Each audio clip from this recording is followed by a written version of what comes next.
Da última vez que eu falei para o investidor que ele conseguiria comprar bolsa com R$100, ele me perguntou se era uma bolsa feminina Paraguation.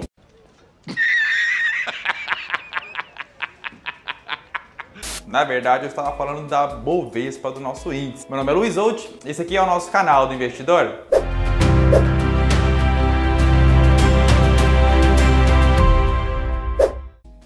Olá pessoal, seja muito bem-vindo quem está aqui pela primeira vez. Se você ainda não é inscrito, não deixe de se inscrever. Se você já é inscrito, não deixe aqui também de apertar o botão do nosso sininho para receber os informativos do conteúdo novo que nós publicarmos aqui toda semana. Gente, hoje nós vamos falar de um tema que também é muito interessante, assim como todos os outros conteúdos que nós sempre debatemos aqui, né? Eu vou falar com vocês sobre ETFs, mais especificamente sobre BOVA11, né? Eu recebo muito aqui esse tipo de dúvida, né, pessoal? Luiz, eu queria comprar índice, eu queria comprar vários ativos, eu queria me posicionar em bolsa, Bovespa, principalmente agora com essa expectativa, ou eu quero antecipar aqui alguma eleição, a nossa eleição presidencial, eu queria antecipar isso, porém eu não tenho capital suficiente, nossa bolsa possui mais de 60 papéis e se eu for comprar o lote padrão de 100 ações, ou mesmo que seja o lote fracionário, cada uma delas eu vou gastar muito. Existe uma forma de eu fazer isso, de eu realizar esse tipo de aplicação aplicando menos? Sim, com certeza é possível,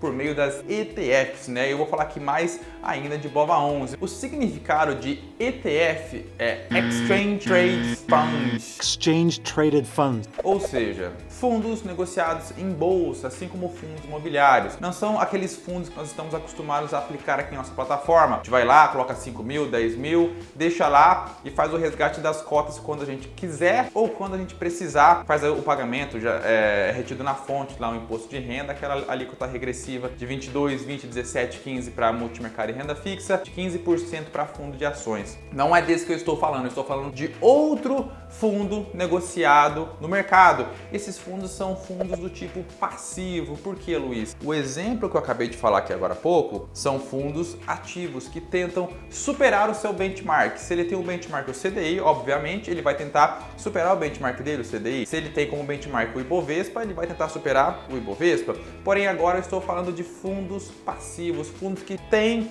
como proposta acompanhar lá o seu benchmark, não precisa superar ele, o simples fato dele acompanhar o benchmark dele já é o suficiente para ele ser considerado um fundo muito bom. Então as ETFs, elas podem proporcionar para você uma certa facilidade. Por exemplo, aqui na BOVA11 que eu falei para você, é um conglomerado de todas as ações, né? Uma junção de todas as ações dentro de um fundo e tudo que o Ibovespa subir, ela vai subir também. E tudo que o Ibovespa cair, ela vai cair também, vai acompanhar tique a tique a movimentação do Ibovespa. Porém, como eu falei aqui agora há pouco, para você se posicionar no lote padrão, né, de 100 ações desse ativo, hoje, nas cotações que foram realizadas ali no último pregão, para o lote padrão de 100 ações você ia precisar de somente R$8 mil, de 8 a 9 mil reais, você conseguiria se posicionar no lote padrão de 100. Se você diminuir ainda mais o valor ou diminuir ainda mais a quantidade, partindo lá para o lote fracionário, com 80, 90, 100 reais, você já consegue se posicionar, sem levar em conta os custos operacionais que cada instituição aplica nas operações. Então, falando aqui do preço, somente do preço do ativo objeto, você consegue sim se posicionar até com menos de 100 reais, partindo ali para o lote fracionário. Então, Luiz, primeira pergunta, é possível sim eu me posicionar em bolsa no Ibovespa com apenas 100 reais? Sim.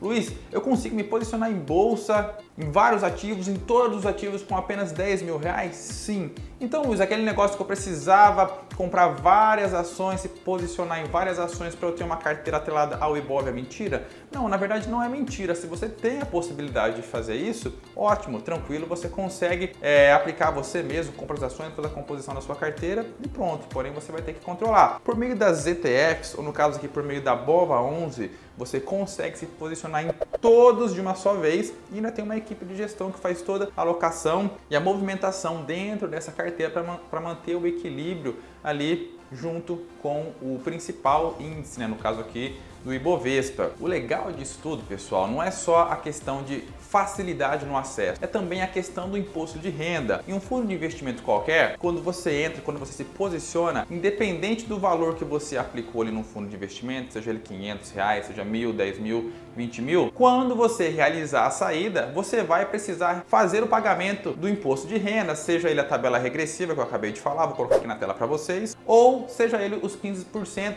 que são aplicados nos fundos de ações. Porém, para a BOVA11 vai aplicar aquela questão, aquela tabela de isenção até R$20 mil, ou seja, se você realizou uma compra, uma venda que não passam de R$20 mil no período, você não vai precisar realizar o pagamento do imposto de renda, mesmo tendo lucro. Então isso aí chama muita atenção e é bem interessante, é um diferencial que você precisa se atentar, principalmente se você queria ou pretende se posicionar com menos de R$20 mil nesse ativo. E detalhe, acima disso você vai ficar naquela alíquota fixa lá de 15% sobre o lucro. Onde seria um ponto negativo, Luiz? Porque pelo que você falou só tem ponto positivo ou investir em ETF? Depende. Ele vai sofrer oscilações, como eu falei para vocês, igualzinho o nosso índice. Então você esteja preparado, esteja com um perfil mais moderado agressivo quando você se posicionar nesse ativo. Segundo, Luiz, e com relação ao pagamento de dividendos, eu vou receber isso aí por forma de juros sobre capital próprio, dividendos? No, no, no, no! Hell no! Não, os dividendos pagos e recebidos, os dividendos que o fundo, que a ETF recebe das ações que estão em sua carteira, são reaplicados comprando novos ativos para aumentar ali o posicionamento e, por consequência, aumentar ali o valor da cota, né, da ETF. Isso vai refletir para você em valorização ali na sua posição. E Luiz, tem mais pontos que você considera negativo nessas ETFs, né, em BOVA11, por exemplo? Pessoal, sendo bem sincero, nenhum dos pontos que eu falei aqui agora há pouco, principalmente os dois últimos, eu não acho negativo, porém são detalhes que você precisa se atentar, né, para não ser pego de surpresa ou falar depois eu não sabia. Mas via de regra, eu acho que as ETFs BOVA11, como é o tema aqui do nosso vídeo, ela é bem interessante por uma questão de liquidez, taxa, não existe taxa de administração, taxa de performance, tem lá emolumento, corretagem quando você executa a compra ou executa a venda do ativo objeto. Porém, dependendo da quantidade, esse valor não vai ser tão forte em cima da sua posição. Então tem a diversificação, facilidade no acesso, facilidade na execução, na questão do imposto de renda. Então fica bem interessante para quem pretendia entrar no mercado de renda variável, para quem está com uma expectativa otimista com relação à nossa bolsa, com relação ao Ibovespa, com relação ao mercado de renda variável em geral, porém não sabia como. Alguns investidores até se posicionam em contrato futuro no swing trade, na posição, esperando uma alta aí do Ibovespa. Mas eu acho que mais adequado que isso é a própria ETF da nossa bolsa, que vai facilitar para você essa entrada e esse ganho com a movimentação positiva do nosso Ibov. Legal? Eu espero que esse vídeo tenha sido interessante para você. Não deixe de se inscrever se você ainda não é inscrito. Vejo você no próximo vídeo.